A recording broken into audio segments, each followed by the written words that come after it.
Sam, and welcome to our video channel, Coming Untied. In the recent uploads that we're going to be building an 11-meter catamaran. That's right, and we're going to be doing it in our backyard. But first of all, you must be wondering, how did you all come up with this idea? It was all because of me. Yes.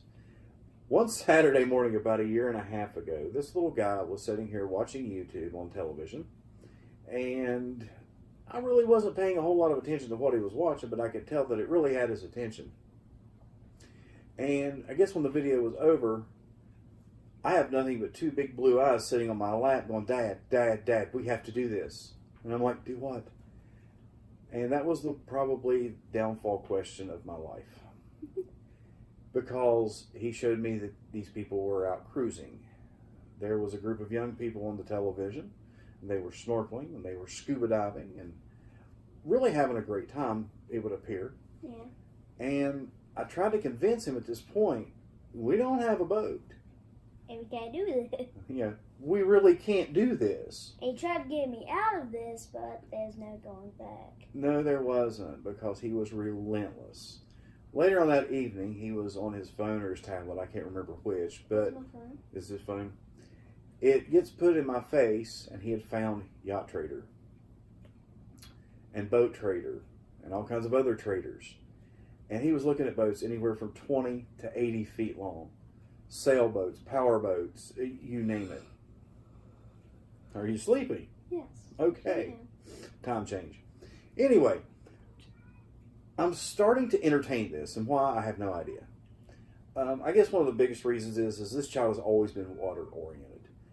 At 6 months old, this kid had the kinetics of swimming down and couldn't even walk.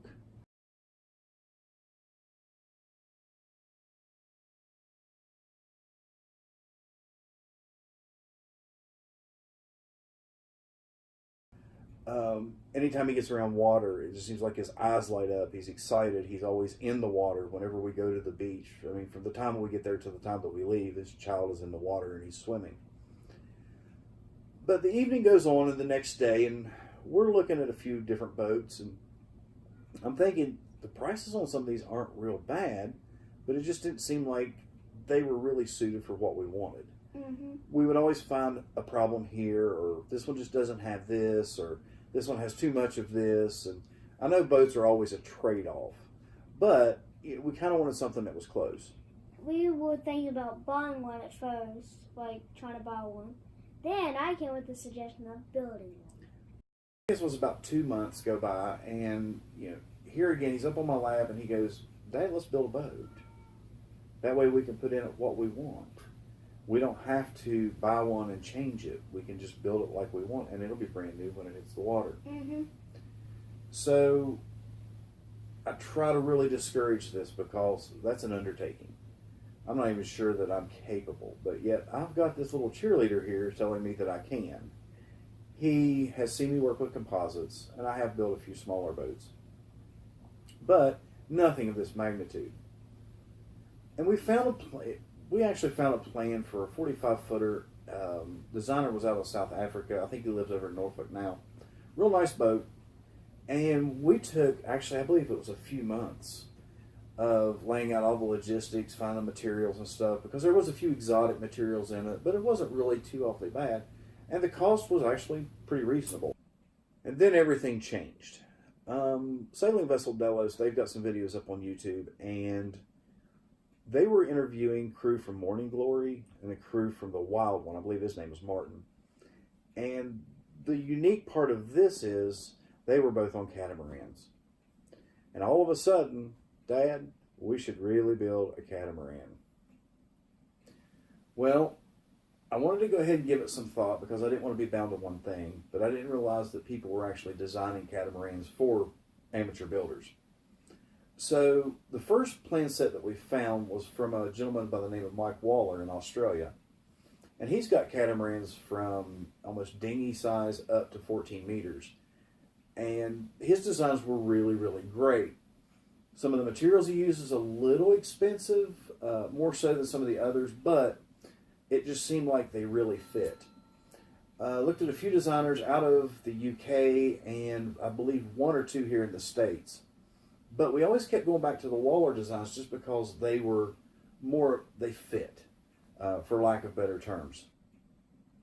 So we order the study plans for it. We get it out. We start looking at, what it's going to cost to build versus the monohull that we had actually looked at before. And comparatively, it really wasn't that big of a difference. Mike uses some really good, simple techniques to build, his cats, especially the bigger ones. I believe we're probably at the limit for what I would consider an amateur build as far as size goes. So, I guess fast forward about a year and a half, and we've actually taken delivery of the full plan set, and we are right now in the process of gathering lumber. And then start building. And then we're going to start building. We have to get a place to build it. We've been working on that. And that'll be in some of the upcoming videos. It's just basically how to plan and prepare to even start building before you even glue the first piece of wood, before you even saw the first piece of timber. There's so much planning that goes into it. Logistics. Do you have the right tools? Do you have all of the manpower that you're going to need? Thankfully, most of the stuff that we use for this boat can be handled by 1.5 people. So make sure, and if you like what we're doing here, subscribe down below. And hit the bell icon, that way you never miss a video. That's right. But in the meantime, you can check us out on Facebook. We'll be here, and again, if you hit the subscribe and the bell, you'll get notified every time we put up a video. I want to try to do one about every week or so. My video editing skills are kind of wish-washed right now, but they are getting better. I'm learning. And again, here in the next few weeks, we'll have our Patreon up and going if you'd like to go ahead and support this channel. And we'll get a website going to where you might be able to pick up a few goodies there as well. But until next time. See you later.